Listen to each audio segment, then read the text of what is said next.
The Three Musketeers by Alexandre Dumas. Chapter 56. Captivity, the Fifth Day. Milady had, however, achieved a half-triumph, and success doubled her forces.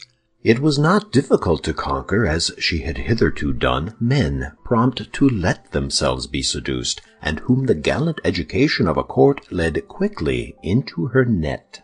Milady was handsome enough not to find much resistance on the part of the flesh, and she was sufficiently skillful to prevail over all the obstacles of the mind. But this time she had to contend with an unpolished nature, concentrated and insensible by force of austerity. Religion and its observances had made Felton a man inaccessible to ordinary seductions.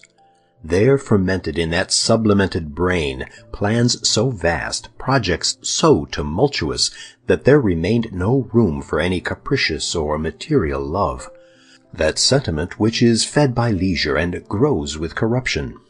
Milady had then made a breach by her false virtue in the opinion of a man horribly prejudiced against her, and by her beauty in the heart of a man hitherto chaste and pure. In short, she had taken the measure of motives hitherto unknown to herself, through this experiment made upon the most rebellious subject that nature and religion could submit to her study. Many a time, nevertheless, during the evening, she despaired of fate and of herself. She did not invoke God, we very well know, but she had faith in the genius of evil, that immense sovereignty which reigns in all the details of human life, and by which, as in the Arabian fable, a single pomegranate seed is sufficient to reconstruct a ruined world. Milady, being well prepared for the reception of Felton, was able to erect her batteries for the next day. She knew she had only 2 days left, that when once the order was signed by Buckingham, and Buckingham would sign it the more readily from its bearing a false name, and he could not therefore recognize the woman in question, once this order was signed, we say, the Baron would make her embark immediately, and she knew very well that women condemned to exile employ arms much less powerful in their seductions than the pretendedly virtuous woman whose beauty is lighted by the sun of the world, whose style the voice of fashion lauds, and whom a halo of aristocracy gilds with enchanting splendors. To be a woman condemned to a painful and disgraceful punishment is no impediment to beauty, but it is an obstacle to the recovery of power. Like all persons of real genius, Milady knew what suited her nature and her means. Poverty was repugnant to her. Degradation took away 2/3 of her greatness. Milady was only a queen while among queens. The pleasure of satisfied pride was necessary to her domination. To command inferior beings was rather a humiliation than a pleasure for her. She should certainly return from her exile, she did not doubt that a single instant. But how long might this exile last? For an active, ambitious nature like that of Milady, days not spent in climbing are inauspicious days. What word, then, can be found to describe the days which they occupy in descending? To lose a year, 2 years, 3 years, is to talk of an eternity. To return after the death or disgrace of the cardinal, perhaps, to return when D'Artagnan and his friends, happy and triumphant, should have received from the queen the reward they had well acquired by the services they had rendered her, these were devouring ideas that a woman like Milady could not endure. For the rest, the storm which raged within her doubled her strength, and she would have burst the walls of her prison if her body had been able to take for a single instant the proportions of her mind. Then that which spurred her on additionally in the midst of all this was the remembrance of the cardinal. What must the mistrustful, restless, suspicious cardinal think of her silence? The cardinal, not merely her only support, her only prop, her only protector at present, but still further, the principal instrument of her future fortune and vengeance? She knew him. She knew that at her return from a fruitless journey, it would be in vain to tell him of her imprisonment, in vain to enlarge upon the sufferings she had undergone. The cardinal would reply with the sarcastic calmness of the skeptic, strong at once by power and genius, "You should not have allowed yourself to be taken." Then Milady collected all her energies, murmuring in the depths of her soul the name of Felton. the only beam of light that penetrated to her in the hell into which she had fallen. And like a serpent which folds and unfolds its rings to ascertain its strength, she enveloped Felton beforehand in the 1,000 meshes of her inventive imagination. Time, however, passed away. The hours, one after another, seemed to awaken the clock as they passed, and every blow of the brass hammer resounded upon the heart of the prisoner. At 9 o'clock, Lord de Winter made his customary visit, examined the window and the bars, sounded the floor and the walls, looked to the chimney and the doors, without, during this long and minute examination, he or Milady pronouncing a single word. Doubtless both of them understood that the situation had become too serious to lose time in useless words and aimless wrath. "Well," said the Baron on leaving her, "you will not escape tonight." At 10 o'clock Felton came and placed the sentinel. Milady recognized his step. She was as well acquainted with it now as a mistress is with that of the lover of her heart. And yet Milady at the same time detested and despised this weak fanatic. That was not the appointed hour. Felton did not enter. 2 hours after, as midnight sounded, the sentinel was relieved. This time it was the hour, and from this moment Milady waited with impatience. The new sentinel commenced his walk in the corridor. At the expiration of 10 minutes, Felton came. Milady was all attention. "Listen," said the young man to the sentinel. "On no pretense leave the door, for you know that last night my lord punished a soldier for having quit his post for an instant, although I, during his absence, watched in his place." "Yes, I know it," said the soldier. "I recommend you, therefore, to keep the strictest watch. For my part, I am going to pay a second visit to this woman, who I fear entertains sinister intentions upon her own life, and I have received orders to watch her." "Good," murmured Milady. "The austere Puritan lies." As to the soldier, he only smiled. "Zounds, Lieutenant," said he, "you are not unlucky in being charged with such commissions, particularly if my lord has authorized you to look into her bed." Felton blushed. Under any other circumstances he would have reprimanded the soldier for indulging in such pleasantry, but his conscience murmured too loud for his mouth to dare speak. "If I call, come," said he. "If anyone comes, call me." "I will, Lieutenant," said the soldier. Felton entered Milady's apartment. Milady arose. "You are here," said she. "I promised to come," said Felton, "and I have come." "You promised me something else." "What, my God!" said the young man, who, in spite of his self-command, felt his knees tremble and the sweat start from his brow. "You promised to bring a knife, and to leave it with me after our interview." "Say no more of that, madam," said Felton. "There is no situation, however terrible it may be, which can authorize a creature of God to inflict death upon himself. I have reflected, and I cannot, must not, be guilty of such a sin." "Ah, you have reflected," said the prisoner, sitting down in her armchair with a smile of disdain. "And I also have reflected." "Upon what?" "That I can have nothing to say to a man who does not keep his word."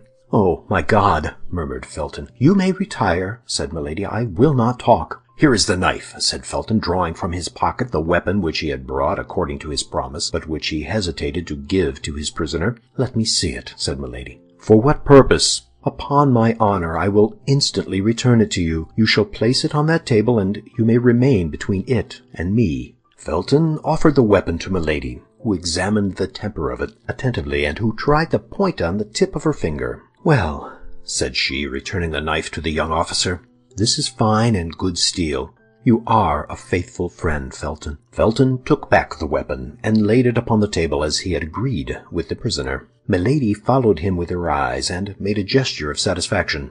"Now," said she, "listen to me." The request was needless. The young officer stood upright before her, awaiting her words as if to devour them. "Felton," said Milady, with a solemnity full of melancholy, "imagine that your sister, the daughter of your father, speaks to you. While yet young, unfortunately handsome, I was dragged into a snare. I resisted. Ambushes and violence multiplied around me, but I resisted. The religion I serve, the God I adore, were blasphemed because I called upon that religion and that God, but I still resisted. Then outrages were heaped upon me. As my soul was not subdued, they wished to defile my body forever. Finally, Milady stopped, and a bitter smile passed over her lips. "Finally," said Felton, "finally, what did they do?" "At length, one evening my enemy resolved to paralyze the resistance he could not conquer. One evening he mixed a powerful narcotic with my water. Scarcely had I finished my repast when I felt myself sink by degrees into a strange torpor.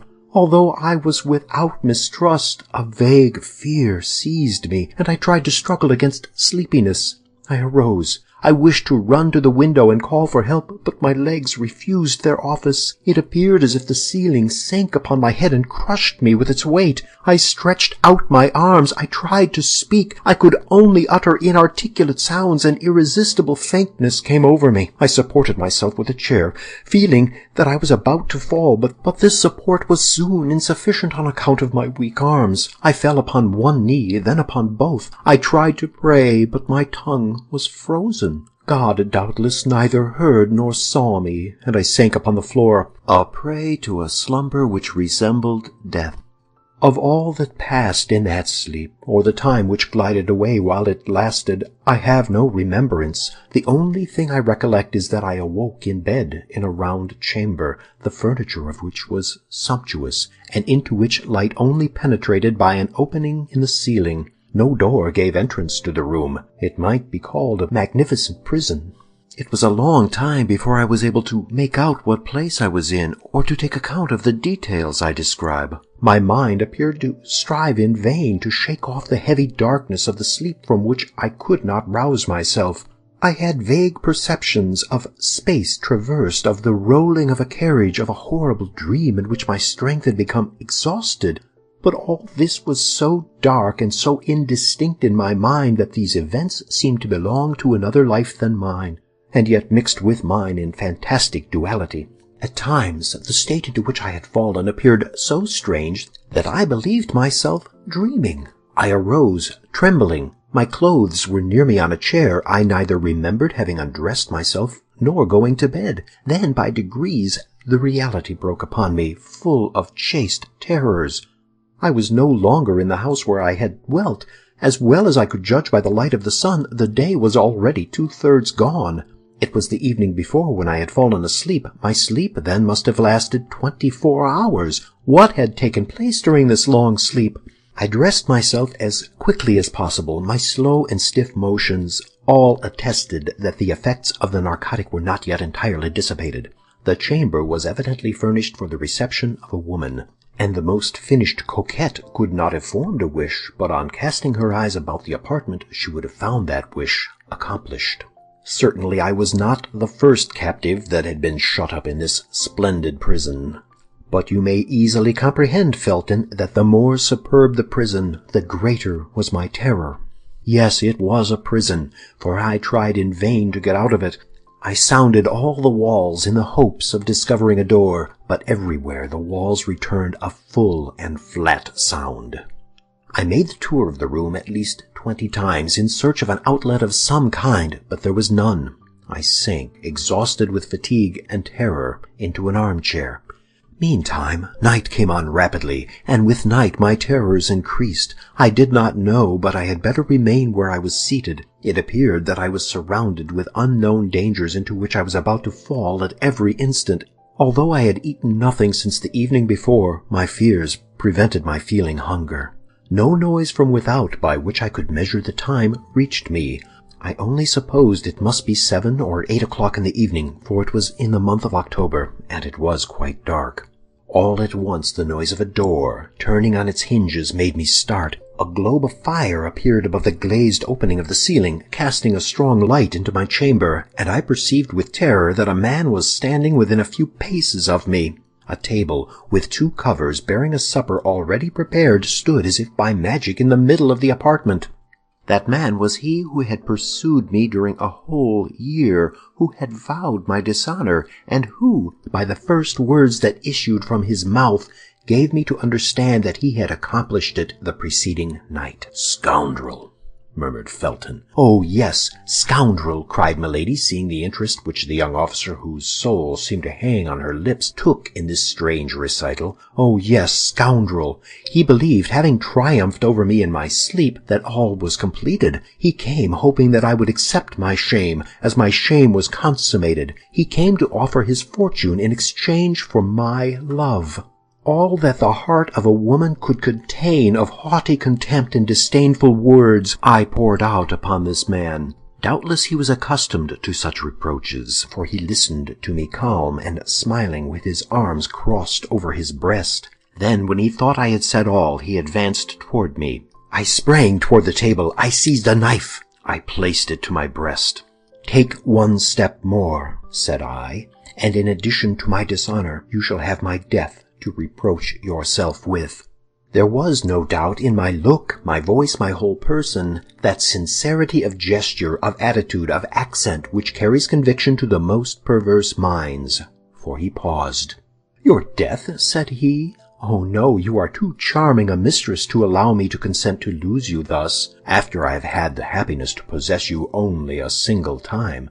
Adieu, my charmer. I will wait to pay you my next visit, till you are in a better humor."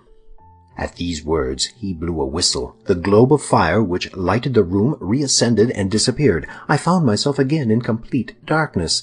The same noise of a door opening and shutting was repeated the instant afterward. The flaming globe descended afresh, and I was completely alone. This moment was frightful. If I had any doubts as to my misfortune, these doubts had vanished in an overwhelming reality. I was in the power of a man whom I not only detested but despised, of a man capable of anything, and who had already given me a fatal proof of what he was able to do. "But who, then, was this man?" asked Felton. I passed the night on a chair, starting at the least noise, for toward midnight the lamp went out, and I was again in darkness. But the night passed away without any fresh attempt on the part of my persecutor. Day came. The table had disappeared, only I had still the knife in my hand. This knife was my only hope. I was worn out with fatigue. Sleeplessness inflamed my eyes. I had not dared to sleep a single instant. The light of the day reassured me. I went and threw myself on the bed, without parting with the emancipating knife which I concealed under my pillow. When I awoke, a fresh meal was served. This time, in spite of my terrors, in spite of my agony, I began to feel a devouring hunger. It was 48 hours since I had taken any nourishment. I ate some bread and some fruit, and then, remembering the narcotic mixed with the water I had drunk, I would not touch that which was placed on the table, but filled my glass at a marble fountain fixed in the wall over my dressing-table. And yet, notwithstanding these precautions, I remained for some time in a terrible agitation of mind. But my fears were this time ill-founded. I passed the day without experiencing anything of the kind I dreaded. I took the precaution to half-empty the carafe in order that my suspicions might not be noticed. The evening came on, and with it darkness. But however profound was this darkness, my eyes began to accustom themselves to it. I saw amid the shadows the table sink through the floor. A quarter of an hour later it reappeared, bearing my supper. In an instant, thanks to the lamp, my chamber was once more lighted. I was determined to eat only such things as could not possibly have anything soporific introduced into them. 2 eggs and some fruit composed my repast. Then I drew another glass of water from my protecting fountain and drank it. At the first swallow it appeared to me not to have the same taste as in the morning.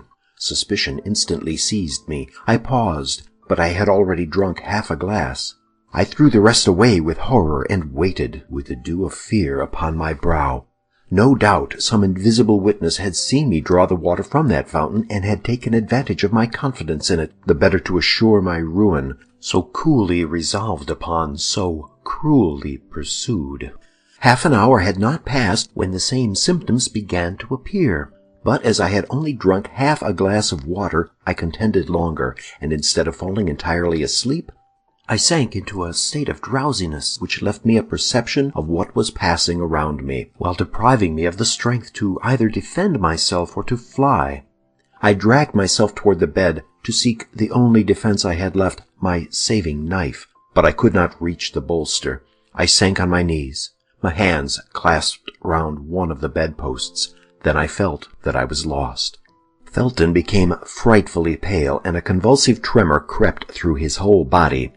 "And what was most frightful," continued Milady, her voice altered as if she still experienced the same agony as at that awful minute, "was that at this time I retained a consciousness of the danger that threatened me, was that my soul, if I may say so, waked in my sleeping body, was that I saw, that I heard. It is true that all was like a dream, but it was not the less frightful. I saw the lamp ascend and leave me in darkness. Then I heard the well-known creaking of the door, although I had heard that door open but twice. I felt instinctively that someone approached me. It is said that the doomed wretch in the deserts of America thus feels the approach of the serpent. I wished to make an effort. I attempted to cry out. By an incredible effort of will I even raised myself up, but only to sink down again immediately and to fall into the arms of my persecutor."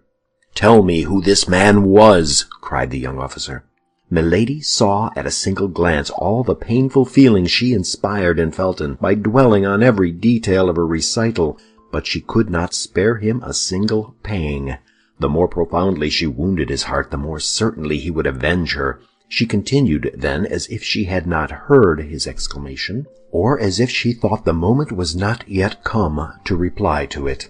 "Only this time it was no longer an inert body without feeling that the villain had to deal with.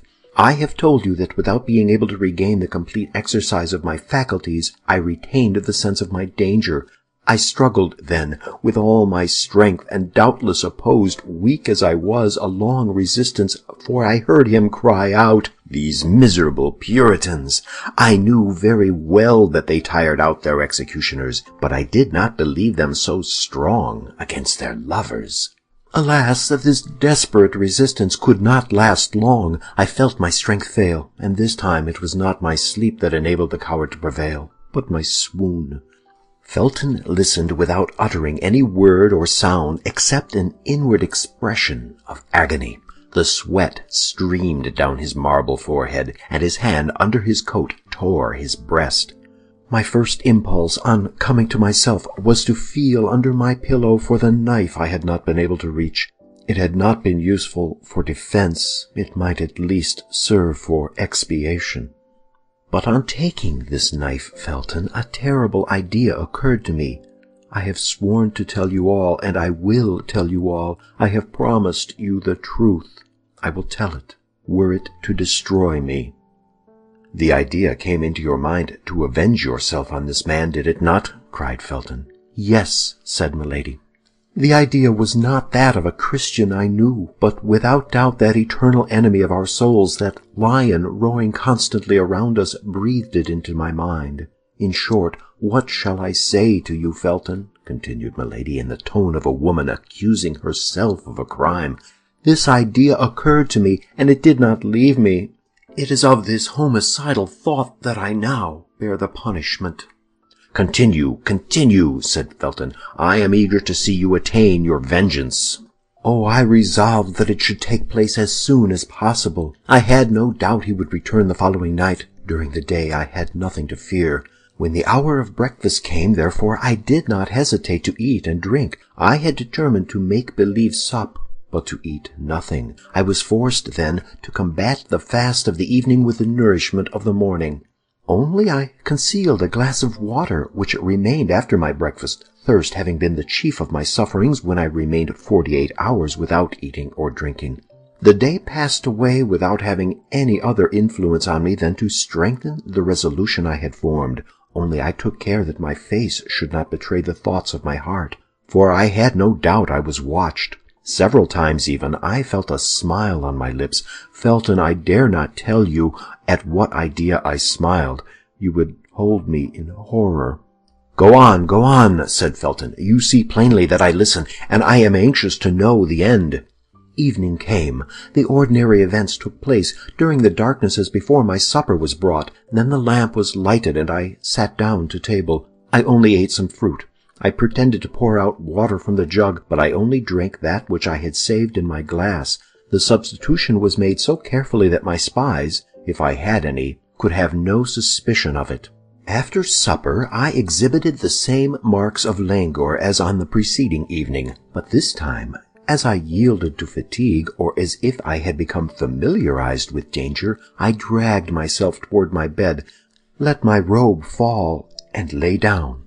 I found my knife where I had placed it under my pillow, and while feigning to sleep, my hand grasped the handle of it convulsively. 2 hours passed away without anything fresh happening. Oh, my God, who could have said so the evening before? I began to fear that he would not come.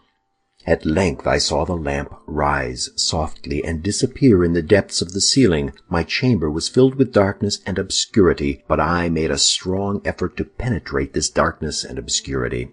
Nearly 10 minutes passed. I heard no other noise but the beating of my own heart. I implored heaven that he might come. At length I heard the well-known noise of the door, which opened and shut. I heard, notwithstanding the thickness of the carpet, a step which made the floor creak.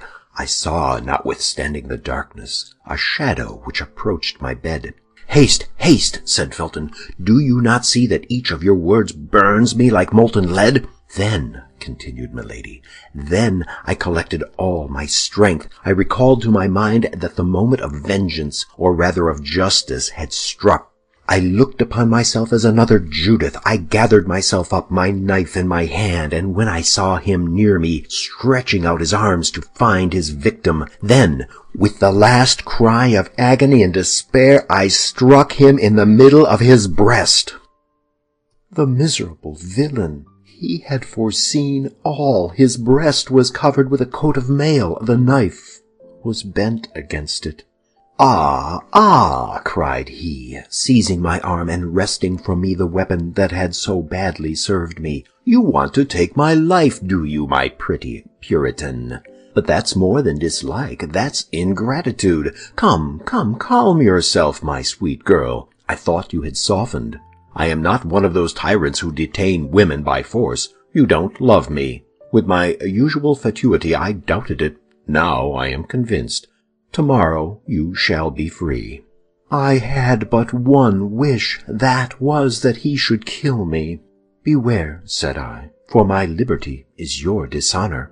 "Explain yourself, my pretty Sibyl." "Yes, for as soon as I leave this place I will tell everything. I will proclaim the violence you have used toward me. I will describe my captivity. I will denounce this place of infamy. You are placed on high, my lord, but tremble.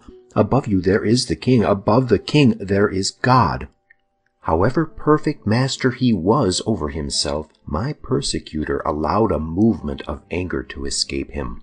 I could not see the expression of his countenance, but I felt the arm tremble upon which my hand was placed. "Then you shall not leave this place," said he. "Very well," cried I. "Then the place of my punishment will be that of my tomb. I will die here, and you will see if a phantom that accuses is not more terrible than a living being that threatens. You have no weapon left in your power. There is a weapon which despair has placed within the reach of every creature who has the courage to use it. I will allow myself to die with hunger." "Come," said the wretch, "is not peace much better than such a war as that? I will restore you to liberty this moment. I will proclaim you a piece of immaculate virtue. I will name you the Lucretia of England.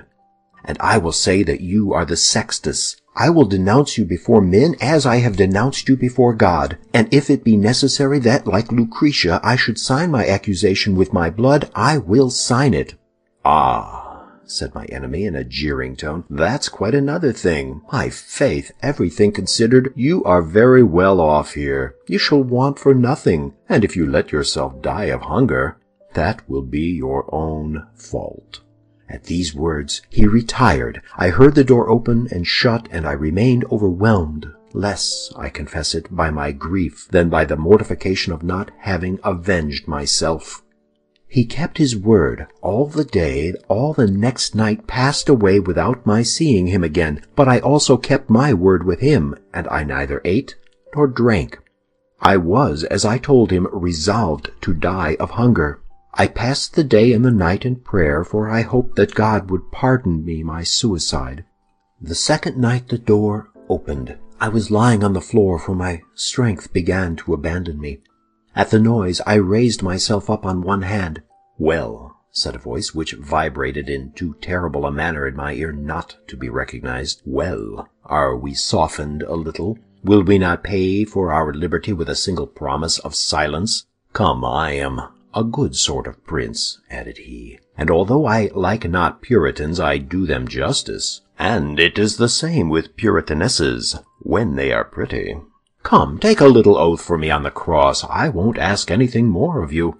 "On the cross!" cried I, rising, for at that abhorred voice I had recovered all my strength. "On the cross I swear that no promise, no menace, no force, no torture shall close my mouth. On the cross I swear to denounce you everywhere as a murderer, as a thief of honor, as a base coward. On the cross I swear, if I ever leave this place, to call down vengeance upon you from the whole human race." "Beware," said the voice in a threatening accent that I had never yet heard. "I have an extraordinary means which I will not employ but in the last extremity to close your mouth, or at least to prevent anyone from believing a word you may utter." I mustered all my strength to reply to him with a burst of laughter. He saw that it was a merciless war between us, a war to the death. "Listen," said he, "I give you the rest of tonight and all day tomorrow. Reflect. Promise to be silent, and riches, consideration, even honor shall surround you. Threaten to speak, and I will condemn you to infamy." "You?" cried I. "You?" "To interminable, ineffaceable infamy." "You?" repeated I. "Oh, I declare to you, Felton, I thought him mad." "Yes, yes, I," replied he. "Oh, leave me," said I. "Be gone, if you do not desire to see me dash my head against that wall before your eyes." "Very well. It is your own doing. Till tomorrow evening, then." "Till tomorrow evening, then," replied I, allowing myself to fall and biting the carpet with rage. Felton leaned for support upon a piece of furniture, and Milady saw, with the joy of a demon, that his strength would fail him perhaps before the end of her recital. End of chapter 56. The Three Musketeers by Alexandre Dumas. Chapter 57. Means for classical tragedy. After a moment of silence employed by Milady in observing the young man who listened to her, Milady continued her recital. "It was nearly 3 days since I had eaten or drunk anything. I suffered frightful torments. At times there passed before me clouds which pressed my brow, which veiled my eyes. This was delirium. When the evening came, I was so weak that every time I fainted I thanked God, for I thought I was about to die. In the midst of one of these swoons I heard the door open. Terror recalled me to myself. He entered the apartment, followed by a man in a mask. He was masked likewise, but I knew his step, I knew his voice, I knew him by that imposing bearing which hell has bestowed upon his person for the curse of humanity. "Well," said he to me, "have you made your mind up to take the oath I requested of you? You have said Puritans have but one word. Mine you have heard, and that is to pursue you, on earth to the tribunal of men, in heaven to the tribunal of God. You persist, then? I swear it before the God who hears me. I will take the whole world as a witness of your crime, and that until I have found an avenger." "You are a prostitute," said he, in a voice of thunder, "and you shall undergo the punishment of prostitutes. Branded in the eyes of the world you invoke, try to prove to that world that you are neither guilty nor mad." Then, addressing the man who accompanied him, "Executioner," said he, "do your duty." "Oh, his name!" cried Felton. "His name! Tell it me." Then, in spite of my cries, in spite of my resistance, for I began to comprehend that there was a question of something worse than death, the executioner seized me, threw me on the floor, fastened me with his bonds, and suffocated by sobs, almost without sense, invoking God, who did not listen to me. I uttered all at once a frightful cry of pain and shame. A burning fire, a red-hot iron, the iron of the executioner, was imprinted on my shoulder. Felton uttered a groan. "Here," said my lady, rising with the majesty of a queen. "Here, Felton, behold the new martyrdom invented for a pure young girl, the victim of the brutality of a villain. Learn to know the heart of men, and henceforth make yourself less easily the instrument of their unjust vengeance." Milady, with a rapid gesture, opened her robe, tore the cambric that covered her bosom, and read, with feigned anger and simulated shame, showed the young man the ineffaceable impression which dishonored that beautiful shoulder. "But," cried Felton, "that is a fleur-de-lis which I see there." "And therein consisted the infamy," replied Milady. "The brand of England. It would be necessary to prove what tribunal had imposed it on me, and I could have made a public appeal to all the tribunals of the kingdom. But the brand of France! Oh, by that I was branded indeed." This was too much for Felton. Pale, motionless, overwhelmed by this frightful revelation, dazzled by the superhuman beauty of this woman who unveiled herself before him with an immodesty which appeared to him sublime, he ended by falling on his knees before her, as the early Christians did before those pure and holy martyrs whom the persecution of the emperors gave up in the circus to the sanguinary sensuality of the populace. The brand disappeared. The beauty alone remained. "Pardon, pardon!" cried Felton. "Oh, pardon!" Milady read in his eyes. "Love, love!" "Pardon for what?" asked she. "Pardon me for having joined with your persecutors." Milady held out her hand to him. "So beautiful, so young!" cried Felton, covering that hand with his kisses. Milady let one of those looks fall upon him which make a slave of a king. Felton was a Puritan. He abandoned the hand of this woman to kiss her feet. He no longer loved her. He adored her. When this crisis was past, when Milady appeared to have resumed her self-possession, which she had never lost, when Felton had seen her recover, with the veil of chastity, those treasures of love which were only concealed from him to make him desire them the more ardently, he said, "Ah, now, I have only one thing to ask of you, that is, the name of your true executioner. For to me there is but one. The other was an instrument. That was all." "What, brother!" cried Milady. "Must I name him again? Have you not divined who he is?" "What!" cried Felton. "He again, he, always he? What, the truly guilty?" "The truly guilty," said Milady, "is the ravager of England, the persecutor of true believers, the base ravisher of the honor of so many women, he who, to satisfy a caprice of his corrupt heart, is about to make England shed so much blood, who protects the Protestants today and will betray them tomorrow." "Buckingham! It is, then, Buckingham!" cried Felton in a high state of excitement. Milady concealed her face in her hands, as if she could not endure the shame with this name recalled to her. "Buckingham, the executioner of this angelic creature!" cried Felton.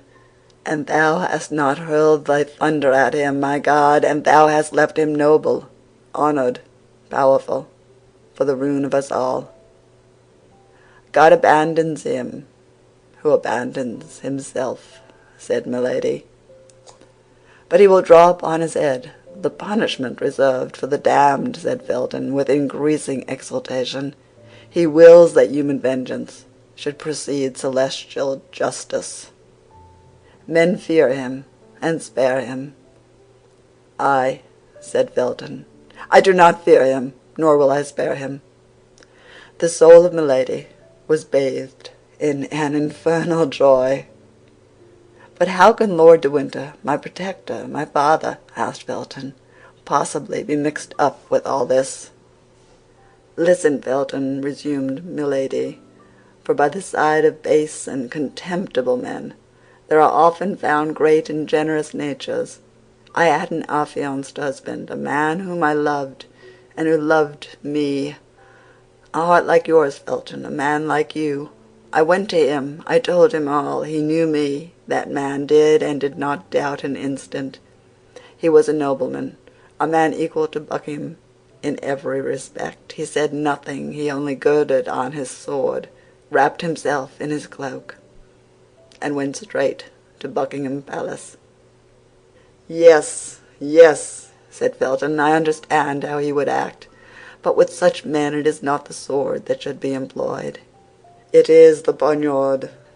Buckingham has left England the day before, sent as ambassador to Spain to demand the hand of the Infanta for King Charles I, who was then only Prince of Wales. My affianced husband returned. 'Hear me,' said he. 'This man has gone, but for the moment has consequently escaped my vengeance. But let us be united as we were to have been, and then leave it to the Lord de Winter to maintain his own honor and that of his wife.'" "Lord de Winter?" cried Felton. "Yes," said Milady, "Lord de Winter. And now you can understand it all, can you not? Buckingham remained nearly a year absent. A week before his return, Lord de Winter died, leaving me his sole heir. Whence came the blow? God, who knows all, knows without doubt. But as for me, I accuse nobody." "Oh, what an abyss! What an abyss!" cried Felton. "Lord de Winter died without revealing anything to his brother. The terrible secret was to be concealed till it burst, like a clap of thunder, over the head of the guilty. Your protector had seen with pain this marriage of his elder brother with a portionless girl. I was sensible that I could look for no support from a man disappointed in his hopes of an inheritance. I went to France with the determination to remain there for the rest of my life. But all my fortune is in England. Communication being closed by the war, I was in want of everything. I was then obliged to come back again. 6 days ago I landed at Portsmouth." "Well?" said Felton. "Well?" "Buckingham heard by some means, no doubt, of my return. He spoke of me to Lord de Winter, already prejudiced against me, and told me that his sister-in-law was a prostitute, a branded woman. The noble and pure voice of my husband was no longer here to defend me. Lord de Winter believed all that was told him, with so much the more ease that it was his interest to believe it. He caused me to be arrested, had me conducted hither, and placed me under your guard. You know the rest. The day after tomorrow he banishes me, he transports me. The day after tomorrow he exiles me among the infamous. Oh, the train is well laid, the plot is clever. My honor will not survive it. You see then, Felton, I can do nothing but die. Felton, give me that knife."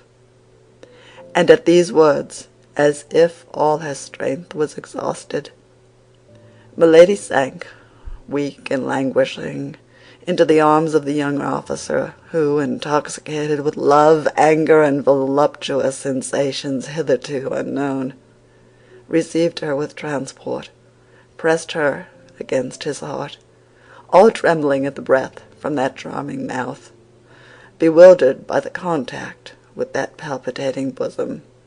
"No, no," said he, "no, you shall live honored and pure. You shall live to triumph over your enemies." Milady put him from her slowly with her hand, while drawing him nearer with her look. But Felton, in his turn, embraced her more closely, imploring her like a divinity. "Oh, death, death!" said she, lowering her voice and her eyelids. "Oh, death, rather than shame! Felton, my brother, my friend, I conjure you." "No," cried Felton, "no, you shall live, and you shall be avenged." "Felton, I bring misfortune to all who surround me. Felton, abandon me. Felton, let me die." "Well, then, we will live and die together," cried he, pressing his lips to those of the prisoner. Several strokes resounded on the door. This time Milady really pushed him away from her. "Hark!" she said, "we have been overheard. Someone is coming. All is over. We are lost." "No," said Felton, "it is only the sentinel warning me that they are about to change the guard." "Then run to the door and open it yourself." Felton obeyed. This woman was now his whole thought, his whole soul. He found himself face to face with a sergeant commanding a watch patrol. "Well, what is the matter?" asked the young lieutenant. "You told me to open the door if I heard anyone cry out," said the soldier, "but you forgot to leave me the key. I heard you cry out without understanding what you said. I tried to open the door, but it was locked inside. Then I called the sergeant." "And here I am," said the sergeant. Felton, quite bewildered, almost mad, stood speechless. Milady plainly perceived that it was now her turn to take part in the scene. She ran to the table, and seizing the knife which Felton had laid down, exclaimed, "And by what right will you prevent me from dying?" "Great God!" exclaimed Felton, on seeing the knife glitter in her hand. At that moment a burst of ironical laughter resounded through the corridor. The baron, attracted by the noise, in his chamber gown, his sword under his arm, stood in the doorway. "Ah," said he, "here we are, at the last act of the tragedy. You see, Felton, the drama has gone through all the phases I named. But be easy, no blood will flow." Milady perceived that all was lost unless she gave Felton an immediate and terrible proof of her courage. "You are mistaken, my lord. Blood will flow, and may that blood fall back on those who cause it to flow." Felton uttered a cry and rushed toward her. He was too late. Milady had stabbed herself, but the knife had, fortunately, we ought to say, skillfully, come in contact with the steel busk, which at that period, like a cuirass, defended the chests of women. It had glided down it, tearing the robe, and had penetrated slantingly between the flesh and the ribs. Milady's robe was not the less stained with blood in a second. Milady fell down, and seemed to be in a swoon. "See, my lord," said he, in a deep, gloomy tone, "here is a woman who is under my guard, and who has killed herself." "Be at ease, Felton," said Lord de Winter. "She is not dead. Demons do not die so easily. Be tranquil, and go wait for me in my chamber." "But, my lord—" "Go, sir, I command you." At this injunction from his superior, Felton obeyed, but in going out he put the knife into his bosom. As to Lord de Winter, he contented himself with calling the woman who waited on Milady, and when she was come, he recommended the prisoner, who was still fainting, to her care, and left them alone. Meanwhile, all things considered, and notwithstanding his suspicions, as the wound might be serious, he immediately sent off a mounted band to find a physician. End of chapter 57. The Three Musketeers by Alexandre Dumas. Chapter 58. Escape. As Lord de Winter had thought, Milady's wound was not dangerous. As soon as she was left alone with the woman whom the baron had summoned to her assistance, she opened her eyes. It was, however, necessary to affect weakness and pain, not a very difficult task for so finished an actress as Milady. Thus the poor woman was completely the dupe of the prisoner, whom, notwithstanding her hints, she persisted in watching all night. But the presence of this woman did not prevent Milady from thinking. There was no longer a doubt that Felton was convinced. Felton was hers. If an angel appeared to that young man as an accuser of Milady, he would take him, in the mental disposition in which he now found himself, for a messenger sent by the devil.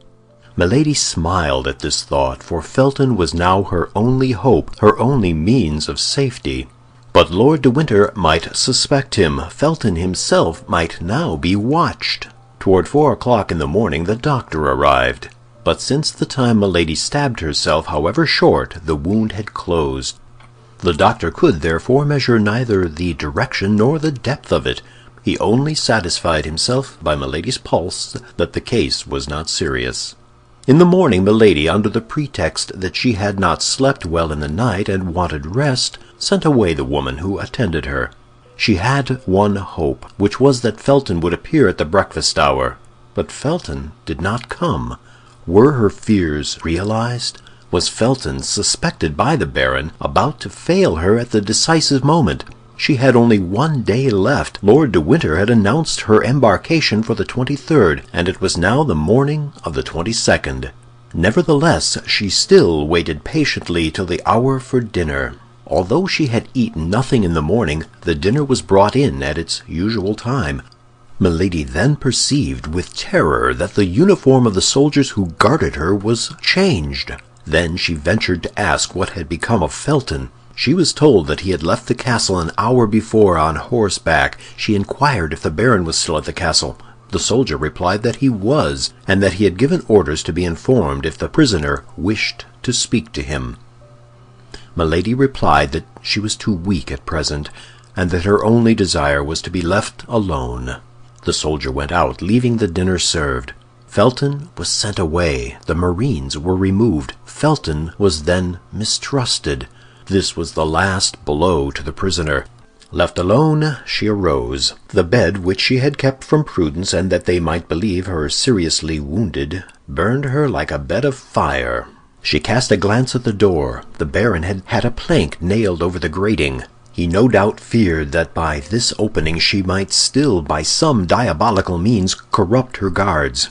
Milady smiled with joy. She was free now to give way to her transports without being observed. She traversed her chamber with the excitement of a furious maniac or of a tigress shut up in an iron cage. Certes, if the knife had been left in her power, she would now have thought not of killing herself, but of killing the Baron.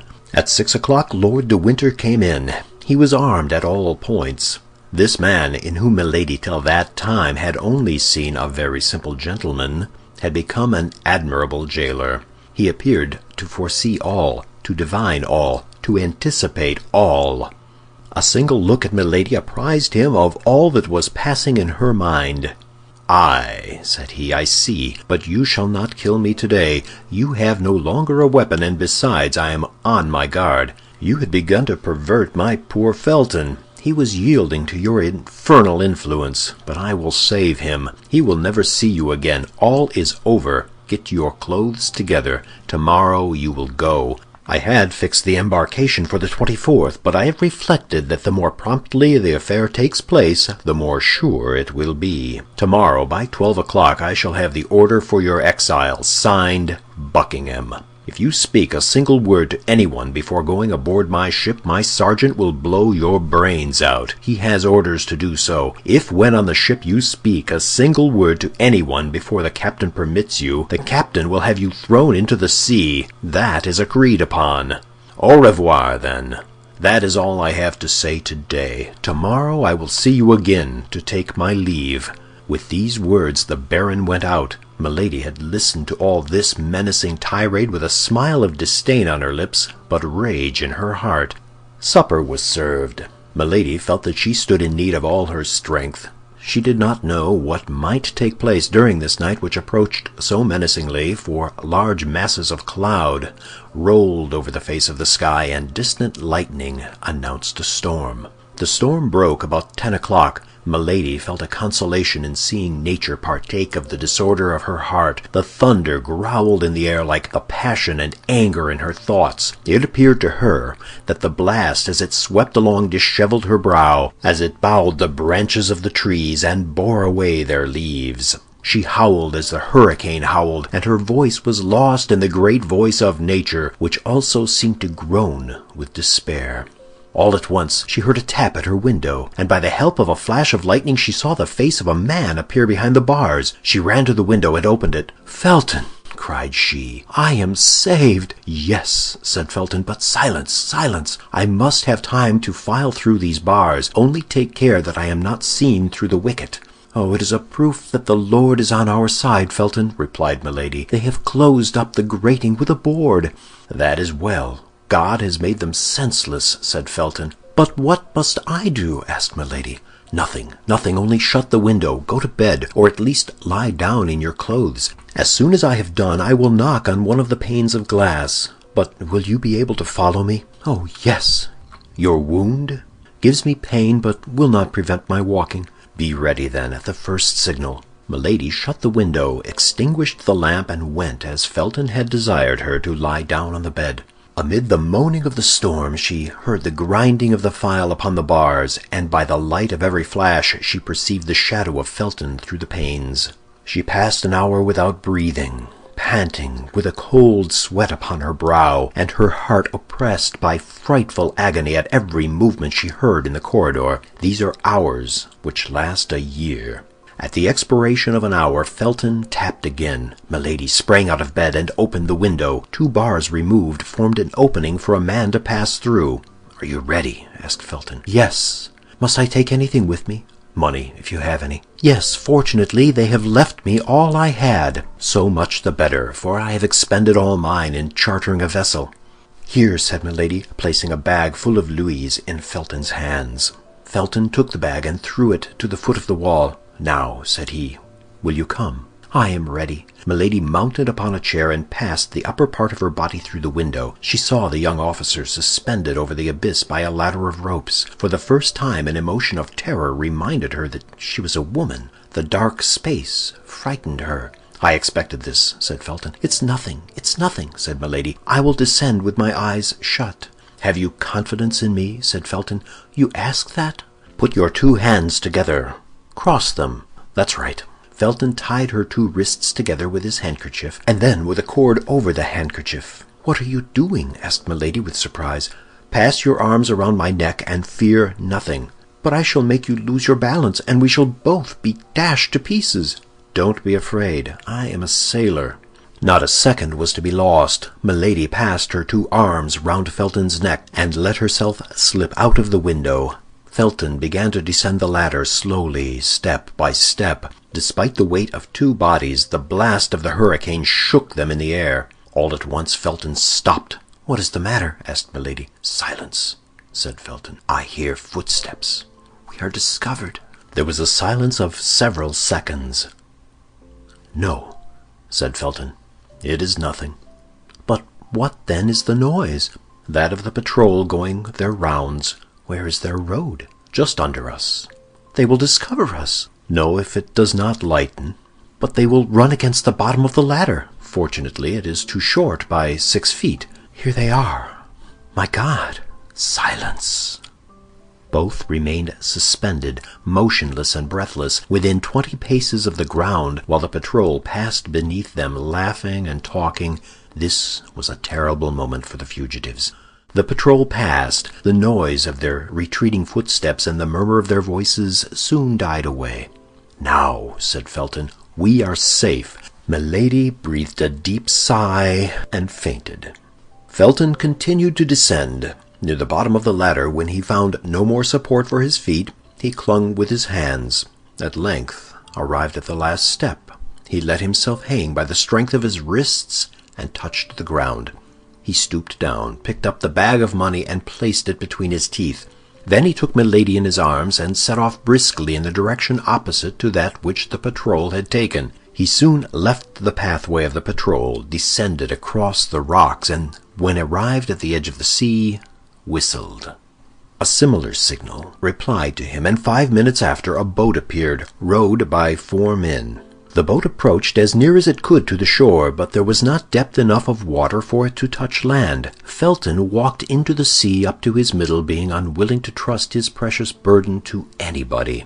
Fortunately, the storm began to subside, but still the sea was disturbed. The little boat bounded over the waves like a nutshell. "To the sloop," said Felton, "and row quickly." The 4 men bent to their oars, but the sea was too high to let them get much hold of it.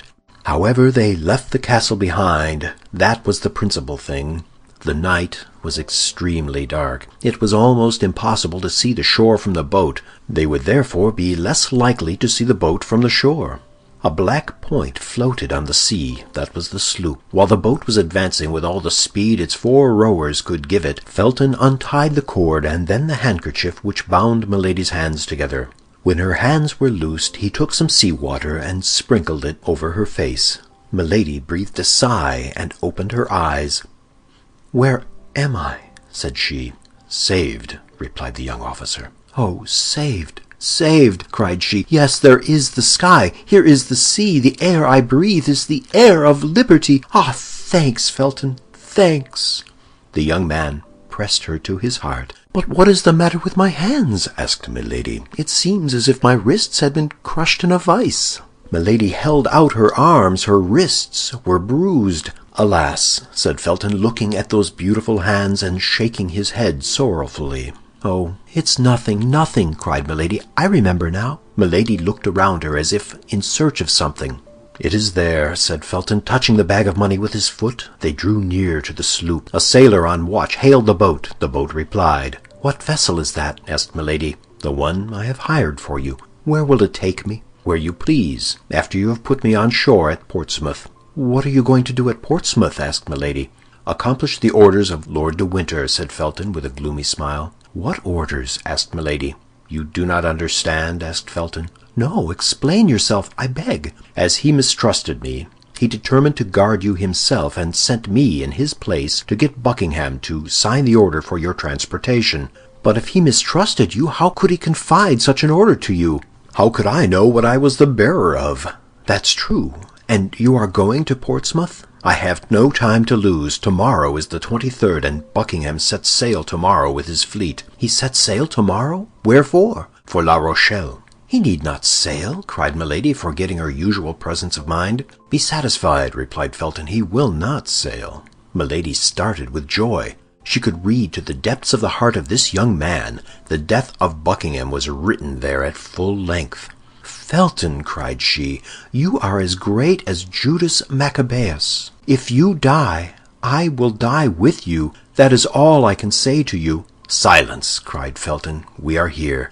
In fact, they touched the sloop. Felton mounted the ladder first and gave his hand to Milady, while the sailors supported her, for the sea was still much agitated.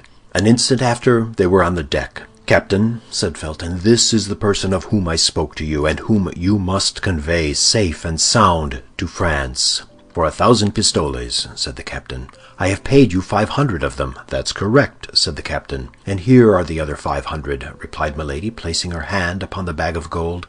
"No," said the captain, "I make but one bargain, and I have agreed with this young man that the other 500 shall not be due to me till we arrive at Boulogne." "And shall we arrive there?" "Safe and sound, as true as my name's Jack Butler." "Well," said Milady, "if you keep your word, instead of 500, I will give you 1,000 pistoles." "Hurrah for you, then, my beautiful lady!" cried the captain, "and may God often send me such passengers as your ladyship." "Meanwhile," said Felton, "convey me to the little bay of— you know it was agreed you should put me in there." The captain replied by ordering the necessary maneuvers, and towards 7 o'clock in the morning the little vessel cast anchor in the bay that had been named. During this passage Felton related everything to Milady. How, instead of going to London, he had chartered the little vessel, how he had returned, how he had scaled the wall by fastening cramps in the interstices of the stones as he ascended to give him foothold, and how, when he had reached the bars, he fastened his ladder. Milady knew the rest. On her side, Milady tried to encourage Felton in his project, but at the first words which issued from her mouth, she plainly saw that the young fanatic stood more in need of being moderated than urged. It was agreed that Milady should wait for Felton till 10 o'clock. If he did not return by 10 o'clock, she was to sail. In that case, and supposing he was at liberty, he was to rejoin her in France, at the convent of the Carmelites at Bethune. End of chapter 58. The Three Musketeers by Alexandre Dumas. Chapter 59. What took place at Portsmouth, August 23rd, 1628. Felton took leave of Milady, as a brother about to go for a mere walk takes leave of his sister, kissing her hand. His whole body appeared in its ordinary state of calmness. Only an unusual fire beamed from his eyes, like the effects of a fever. His brow was more pale than it generally was, his teeth were clenched, and his speech had a short, dry accent which indicated that something dark was at work within him. As long as he remained in the boat which conveyed him to land, he kept his face toward Milady, who, standing on the deck, followed him with her eyes. Both were free from the fear of pursuit. Nobody ever came into Milady's apartment before 9 o'clock, and it would require 3 hours to go from the castle to London.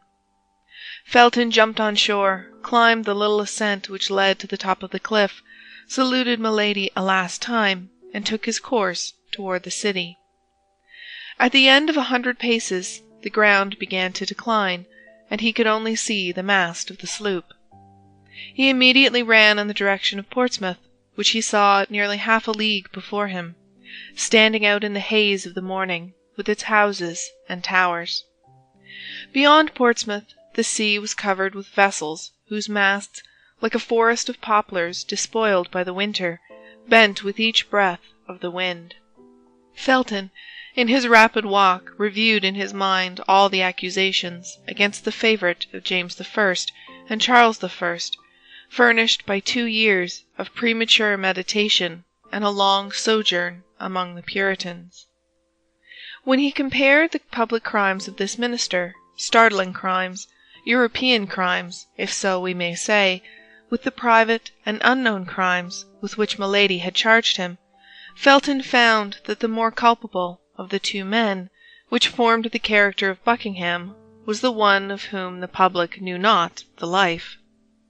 This was because his love, so strange, so new, and so ardent, made him view the infamous and imaginary accusations of Milady de Winter as, through a magnifying glass, one views as frightful monsters' atoms, in reality imperceptible by the side of an ant. The rapidity of his walk heated his blood still more.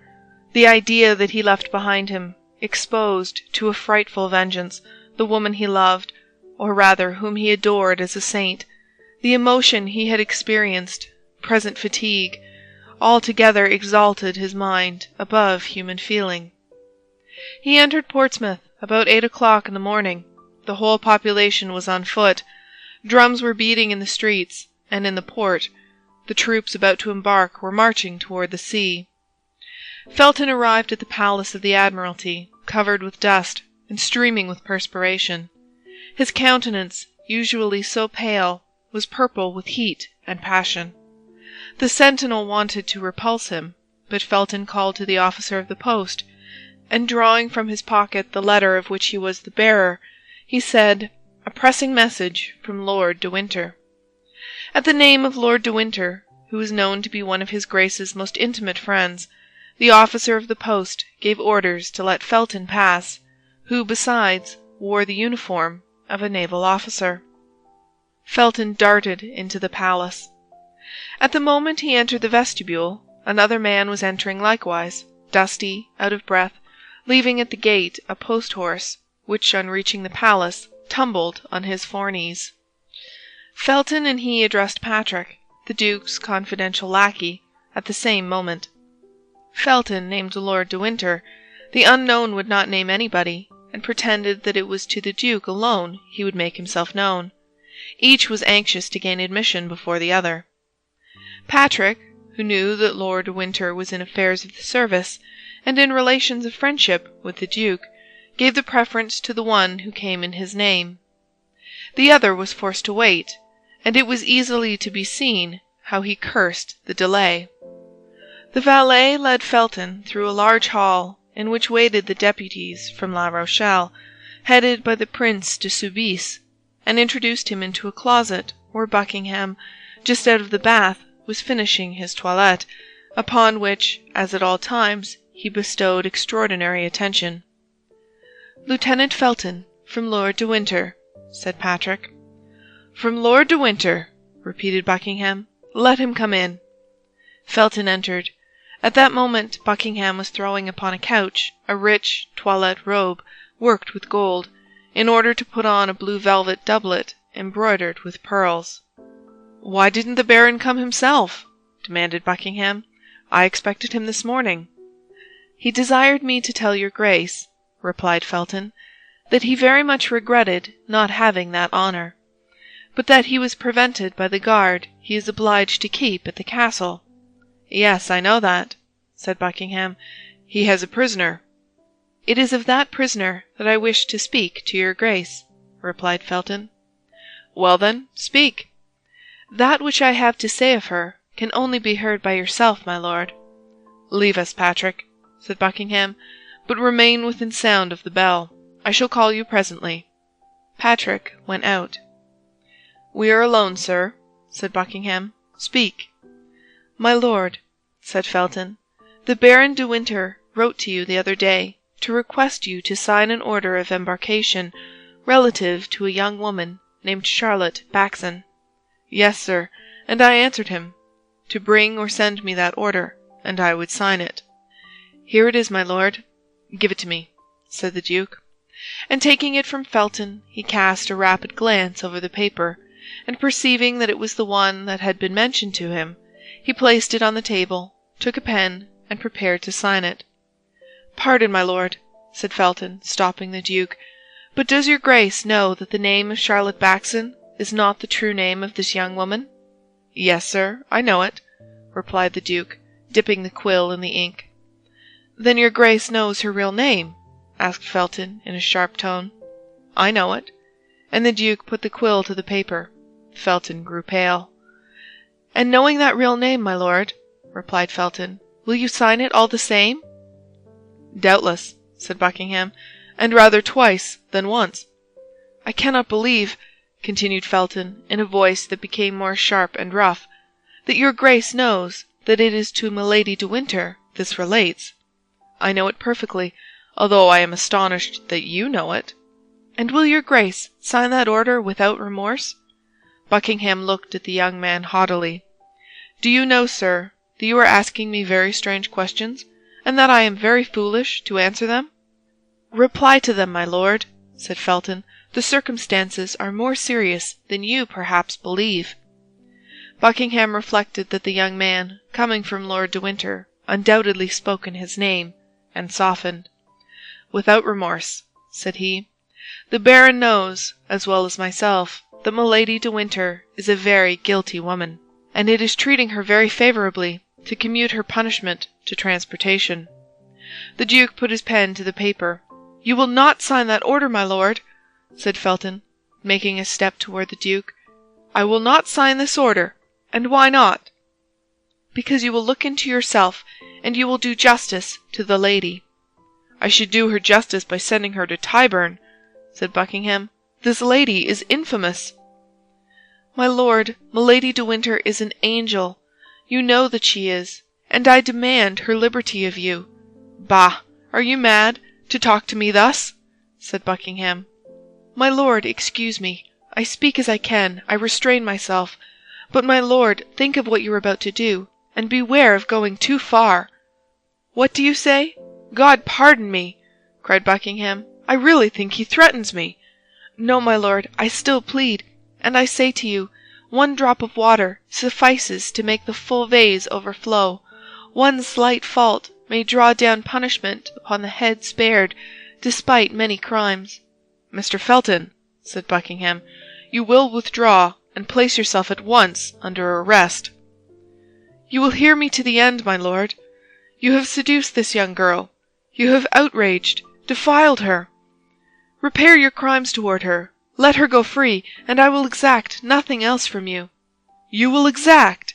said Buckingham, looking at Felton with astonishment, and dwelling upon each syllable of the 3 words as he pronounced them. "My lord," continued Felton, becoming more excited as he spoke, "my lord, beware! All England is tired of your iniquities. My lord, you have abused the royal power, which you have almost usurped.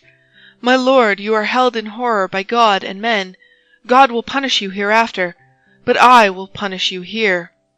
"Ah, this is too much!" cried Buckingham, making a step toward the door. Felton barred his passage. "I ask it humbly of you, my lord," said he. "Sign the order for the liberation of Milady de Winter. Remember that she is a woman whom you have dishonored." "Withdraw, sir," said Buckingham, "or I will call my attendant, and have you placed in irons." "You shall not call," said Felton, throwing himself between the duke and the bell placed on a stand encrusted with silver. "Beware, my lord, you are in the hands of God." "In the hands of the devil, you mean!" cried Buckingham, raising his voice so as to attract the notice of his people, without absolutely shouting. "Sign, my lord, sign the liberation of Milady de Winter," said Felton, holding out a paper to the duke. "By force! You are joking! Hello, Patrick!" "Sign, my lord." "Never! Never? Help!" shouted the duke, and at the same time he sprang toward his sword. But Felton did not give him time to draw it. He held the knife with which Milady had stabbed herself, open in his bosom. At one bound he was upon the duke. At that moment Patrick entered the room, crying, "A letter from France, my lord!"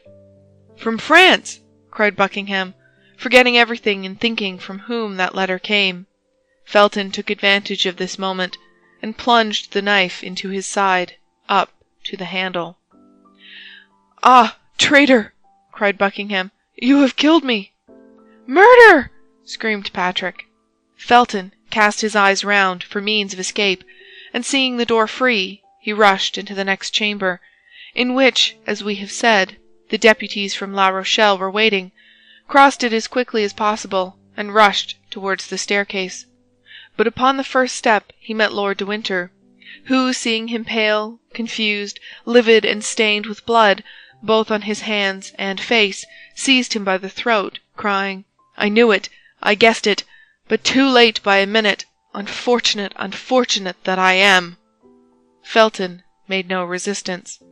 Lord de Winter placed him in the hands of the guards, who led him, while awaiting further orders, to a little terrace commanding the sea, and then the baron hastened to the duke's chamber. At the cry uttered by the duke and the scream of Patrick, the man whom Felton had met in the antechamber rushed into the chamber. He found the duke reclining upon a sofa, with his hand pressed upon the wound. "Laporte," said the duke in a dying voice, "Laporte, do you come from her?" "Yes, monseigneur," replied the faithful cloak-bearer of Anne of Austria, "but too late, perhaps." "Silence, Laporte, you may be overheard. Patrick, let no one enter. Oh, I cannot tell what she says to me. My God, I am dying!" And the duke swooned. Meanwhile, Lord de Winter, the deputies, the leaders of the expedition, the officers of Buckingham's household, had all made their way into the chamber. Cries of despair resounded on all sides. The news, which filled the palace with tears and groans, soon became known, and spread itself throughout the city. The report of a cannon announced that something new and unexpected had taken place. Lord de Winter tore his hair. "Too late by a minute!" cried he. "Too late by a minute! Oh, my God, my God! What a misfortune!" He had been informed at 7 o'clock in the morning that a rope ladder floated from one of the windows of the castle. He had hastened to Milady's chamber, had found it empty, the window open, and the bars filed, had remembered the verbal caution D'Artagnan had transmitted to him by his messenger, had trembled for the duke, and running to the stable, without taking time to have a horse saddled, had jumped upon the first he found, had galloped off like the wind, had alighted below in the courtyard, had ascended the stairs precipitately, and on the top steps, as we have said, had encountered Felton. The duke, however, was not dead. He recovered a little, reopened his eyes, and hope revived in all hearts. "Gentlemen," said he, "leave me alone with Patrick and Laporte. Ah, is that you, De Winter? You sent me a strange madman this morning. See the state in which he has put me." "Oh, my lord," cried the baron, "I shall never console myself." "And you would be quite wrong, my dear De Winter," said Buckingham, holding out his hand to him. "I do not know the man who deserves being regretted during the whole life of another man. But leave us, I pray you." The baron went out sobbing. There only remained in the closet of the wounded duke Laporte and Patrick. A physician was sought for, but none was yet found. "You will live, my lord, you will live," repeated the faithful servant of Anne of Austria, on his knees before the duke's sofa. "What has she written to me?" said Buckingham, feebly, streaming with blood, and suppressing his agony to speak of her he loved. "What has she written to me? Read me her letter." "Oh, my lord," said Laporte, "obey, Laporte. Do you not see I have no time to lose?" Laporte broke the seal and placed the paper before the eyes of the duke, but Buckingham in vain tried to make out the writing. "Read," said he, "read, I cannot see. Read then, for soon perhaps I shall not hear, and I shall die without knowing what she has written to me." Laporte made no further objection, and read: "My lord, by that which, since I have known you, have suffered by you and for you, I conjure you, if you have any care for my repose, to countermand those great armaments which you are preparing against France, to put an end to a war of which it is publicly said religion is the ostensible cause, and of which it is generally whispered your love for me is the concealed cause. This war may not only bring great catastrophes upon England and France, but misfortune upon you, my lord, for which I should never console myself. Be careful of your life, which is menaced, and which will be dear to me from the moment I am not obliged to see an enemy in you. Your affectionate Anne." Buckingham collected all his remaining strength to listen to the reading of the letter. Then, when it was ended, as if he had met with a bitter disappointment, he asked, "Have you nothing else to say to me by the living voice, Laporte?" "The queen charged me to tell you to watch over yourself, for she had advised that your assassination would be attempted." "And is that all? Is that all?" replied Buckingham impatiently. "She likewise charged me to tell you that she still loved you." "Ah," said Buckingham, "God be praised! My death, then, will not be to her as the death of a stranger." Laporte burst into tears. "Patrick," said the duke, "bring me the casket in which the diamond studs were kept." Patrick brought the object desired, which Laporte recognized as having belonged to the queen. "Now the scent bag of white satin, on which her cipher is embroidered in pearls." Patrick again obeyed. "Here, Laporte," said Buckingham. "These are the only tokens I ever received from her, this silver casket and these 2 letters. You will restore them to her Majesty, and as a last memorial—" He looked round for some valuable object. "You will add—" He still sought, but his eyes, darkened by death, encountered only the knife which had fallen from the hand of Felton, still smoking with the blood spread over its blade. "And you will add to them this knife," said the duke, pressing the hand of Laporte. He had just strength enough to place the scent-bag at the bottom of the silver casket, and to let the knife fall into it, making a sign to Laporte that he was no longer able to speak. Then, in a last convulsion, which this time he had not the power to combat, he slipped from the sofa to the floor. Patrick uttered a loud cry. Buckingham tried to smile a last time, but death checked his thought, which remained engraved on his brow like a last kiss of love. At this moment the duke's surgeon arrived, quite terrified. He was already on board the admiral's ship, where they had been obliged to seek him. He approached the duke, took his hand, held it for an instant in his own, and letting it fall, "All is useless," said he. "He is dead." "Dead!" Dead!" cried Patrick. At this cry all the crowd re-entered the apartment, and throughout the palace and town there was nothing but consternation and tumult. As soon as Lord de Winter saw Buckingham was dead, he ran to Felton, whom the soldiers still guarded on the terrace of the palace. "Wretch!" said he to the young man, who since the death of Buckingham had regained that coolness and self-possession which never after abandoned him. "Wretch, what have you done?" "I have avenged myself," said he. "Avenged yourself," said the baron. "Rather say that you have served as an instrument to that accursed woman. But I swear to you that this crime shall be her last." "I don't know what you mean," replied Felton quietly, "and I am ignorant of whom you are speaking, my lord. I killed the Duke of Buckingham because he twice refused you yourself to appoint me captain. I have punished him for his injustice. That is all." De Winter, stupefied, looked on while the soldiers bound Felton, and could not tell what to think of such insensibility. One thing alone, however, threw a shade over the pallid brow of Felton. At every noise he heard, the simple Puritan fancied he recognized the step and voice of Milady coming to throw herself into his arms, to accuse herself and die with him. All at once he started. His eyes became fixed upon a point of the sea, commanded by the terrace where he was. With the eagle glance of a sailor, he had recognized there, where another would have seen only a gull hovering over the waves, the sail of a sloop which was directed toward the coast of France. He grew deadly pale, placed his hand upon his heart, which was breaking, and at once perceived all the treachery. "One last favor, my lord," said he to the baron. "What?" asked his lordship. "What o'clock is it?" The baron drew out his watch. "It wants 10 minutes to 9, said he. Milady had hastened her departure by an hour and a half. As soon as she heard the cannon, which announced the fatal event, she had ordered the anchor to be weighed. The vessel was making way under a blue sky, at great distance from the coast. "God has so willed it," said he, with the resignation of a fanatic, but without, however, being able to take his eyes from that ship, on board of which he doubtless fancied he could distinguish the white outline of her to whom he had sacrificed his life. De Winter followed his look, observed his feelings, and guessed all.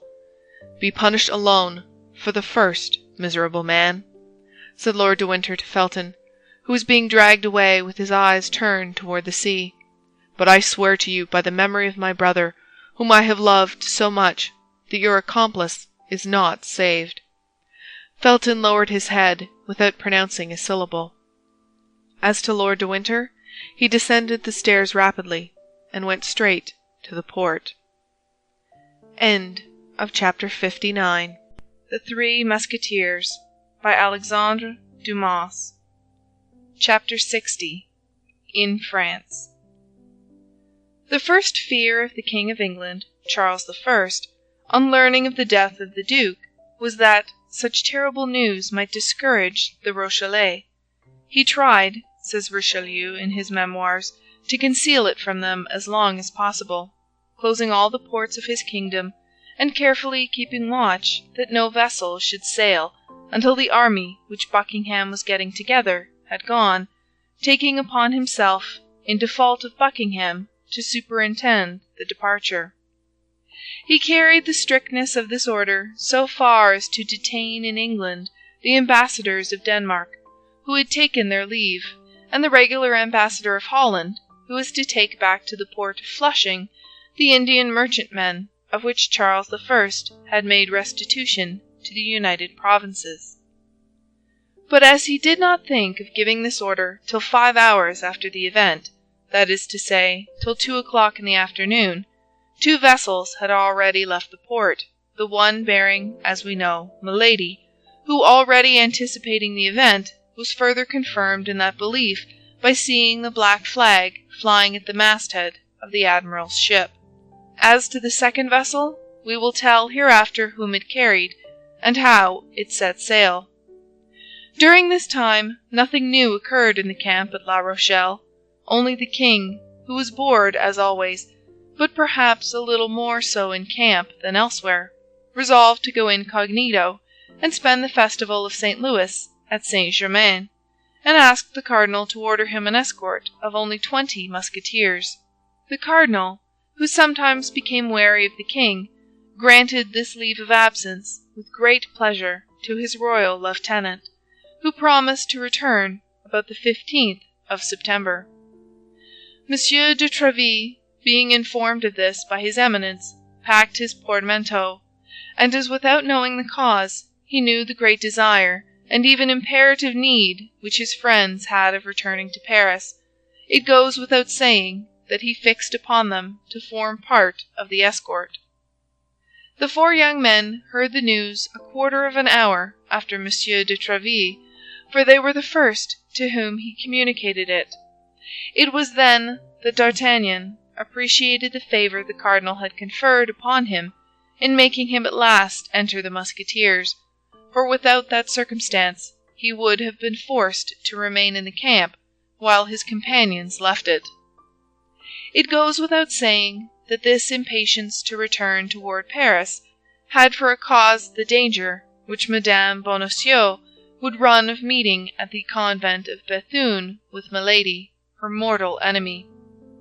Aramis, therefore, had written immediately to Marie Michon, the seamstress at Tours, who had such fine acquaintances, to obtain from the queen authority for Madame Bonacieux to leave the convent, and to retire either into Lorraine or Belgium. They had not long to wait for an answer. 8 or 10 days afterward, Aramis received the following letter. My dear cousin, here is the authorization from my sister to withdraw our little servant from the convent of Bethune, the air of which you think is bad for her.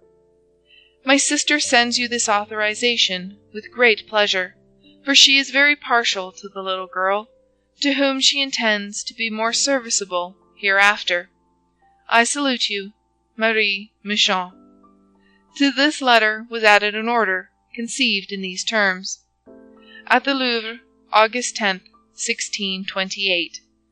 The superior of the convent of Bethune will place in the hands of the person who shall present this note to her the novice who entered the convent upon my recommendation and under my patronage.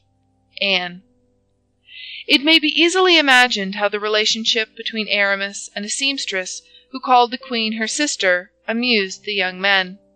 But Aramis, after having blushed 2 or 3 times up to the whites of his eyes at the gross pleasantry of Porthos, begged his friends not to revert to the subject again, declaring that if a single word more was said to him about it, he would never again implore his cousins to interfere in such affairs. There was no further question, therefore, about Marie Michon among the 4 Musketeers, who besides had what they wanted, that was, the order to withdraw Madame Bonacieux from the convent of the Carmelites of Bethune. It was true that this order would not be of great use to them while they were in camp at La Rochelle, that is to say, at the other end of France. Therefore, D'Artagnan was going to ask leave of absence of Monsieur de Tréville, confiding to him candidly the importance of his departure, when the news was transmitted to him as well as to his 3 friends that the king was about to set out for Paris with an escort of 20 musketeers, and that they formed part of the escort. Their joy was great. The lackeys were sent on before with the baggage, and they set out on the morning of the 16th. The cardinal accompanied his Majesty from Surgères to Meaux, and there the king and his minister took leave of each other with great demonstrations of friendship. The king, however, who sought distraction while traveling as fast as possible, for he was anxious to be in Paris by the 23rd, stopped from time to fly the magpie, a pastime for which the taste had been formerly inspired in him by de Luynes, and for which he had always preserved a great predilection. Out of the 20 musketeers, 16, when this took place, rejoiced greatly at this relaxation, but the other 4 cursed it heartily. D'Artagnan, in particular, had a perpetual buzzing in his ears, which Porthos explained thus: "A very great lady has told me that this means that somebody is talking of you somewhere." At length the escort passed through Paris on the 23rd in the night. The king thanked Monsieur de Tréville and permitted him to distribute furloughs for 4 days, on condition that the favored parties should not appear in any public place under penalty of the Bastille. The first 4 furloughs granted, as may be imagined, were to our 4 friends. Still further, Athos obtained of Monsieur de Tréville 6 days instead of 4, and introduced into these 6 days 2 more nights, for they set out on the 24th at 5 o'clock in the evening, and as a further kindness Monsieur de Tréville post-dated the leave to the morning of the 25th. "Good Lord," said D'Artagnan, who, as we have often said, never stumbled at anything, "it appears to me that we are making a great trouble of a very simple thing. In 2 days, and by using up 2 or 3 horses, that's nothing. I have plenty of money. I am at Bethune. I present my letter from the Queen to the superior, and I bring back the dear treasure I go to seek, not into Lorraine, not into Belgium, but to Paris, where she will be much better concealed, particularly while the cardinal is at La Rochelle.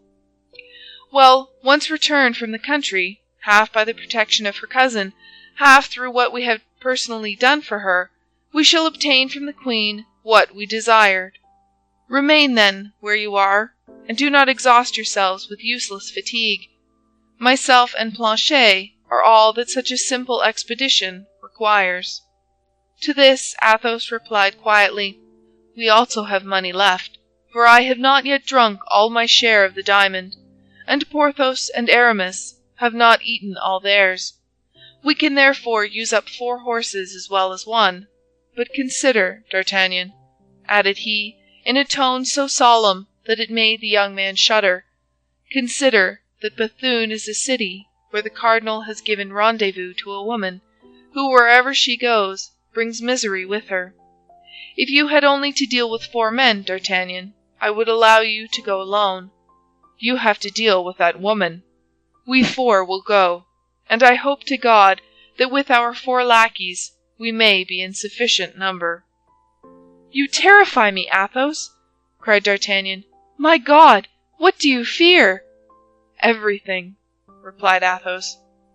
D'Artagnan examined the countenances of his companions, which, like that of Athos, wore an impression of deep anxiety, and they continued their route as fast as their horses could carry them, but without adding another word. On the evening of the 25th, as they were entering Arras, and as D'Artagnan was dismounting at the inn of the Golden Harrow to drink a glass of wine, a horseman came out of the post-yard, where he had just had a relay, started off at a gallop, and with a fresh horse took the road to Paris. At the moment he passed through the gateway into the street, the wind blew open the cloak in which he was wrapped, although it was in the month of August, and lifted his hat, which the traveler seized with his hand the moment it had left his head, pulling it eagerly over his eyes. D'Artagnan, who had his eyes fixed upon this man, became very pale and let his glass fall. "What is the matter, monsieur?" said Planchet. "Oh, come, gentlemen, my master is ill." The 3 friends hastened towards D'Artagnan, who, instead of being ill, ran toward his horse. They stopped him at the door. "Well, where the devil are you going now?" cried Athos. "It is he!" cried D'Artagnan, pale with anger, and with the sweat on his brow. "It is he! Let me overtake him!" "He? What he?" asked Athos. "He! That man!" "What man?" "That cursed man, my evil genius, whom I have always met with when threatened by some misfortune. He who accompanied that horrible woman when I met her for the first time. He whom I was seeking when I offended our Athos. He whom I saw on the very morning Madame Bonacieux was abducted. I have seen him. That is he. I recognized him when the wind blew upon his cloak." "The devil!" said Athos musingly. "To saddle, gentlemen, to saddle! Let us pursue him, and we shall overtake him." "My dear friend," said Aramis, "remember that he goes in an opposite direction from that in which we are going, that he has a fresh horse, and ours are fatigued, so that we shall disable our own horses without even a chance of overtaking him. Let the man go, D'Artagnan. Let us save the woman." "Monsieur, monsieur!" cried a hostler, running out and looking after the stranger. "Monsieur, here is a paper which dropped out of your hat. Eh, monsieur, eh!" "Friend," said D'Artagnan, "a half-pistole for that paper." "My faith, monsieur, with great pleasure. Here it is." The hostler, enchanted with the good day's work he had done, returned to the yard. D'Artagnan unfolded the paper. "Well?" eagerly demanded all his three friends. "Nothing but one word," said D'Artagnan. "Yes," said Aramis, "but that one word is the name of some town or village." "Armentières," read Porthos. "Armentières? I don't know such a place.